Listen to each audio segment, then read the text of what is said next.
church that, and I say the church, and I mean like the kind of the American, or let's say Western evangelical church, has failed to grasp this remnant idea because they've been the majority for so long. There doesn't seem to be a depth, but yet I'm sensing now that remnant idea is almost growing, where people want to grow, they want to go deeper, and they're willing to suffer.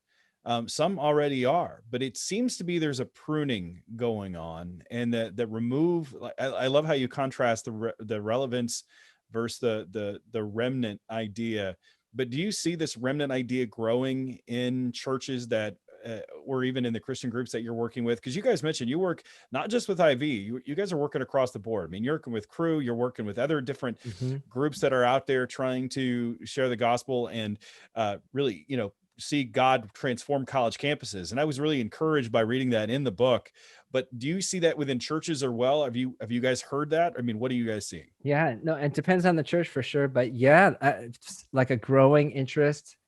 From some of the bigger churches that I'm connected with, like how much they were more interested in the power circle or sort of experiencing God rather than their programs. That was sort of the beginning of it, like 5-10 years ago now, but hearing a lot more about the remnant these days. Because I mean, we're just seeing it. The attrition is high out there. And I think for those of the leaders who see a hope in it, so there's a lot of Christian leaders that are like, oh man, this is the end, right? Like, they're going to take away all our privileges. Our tax exemption statuses are going away. There's a lot of things about that there, will be real costs to us. And yet at the same time, I just wonder if post-Christian culture is actually going to be good for the church as a pruning, as a cleansing, as a helping us kind of jettison things that aren't as important, finding our first love again.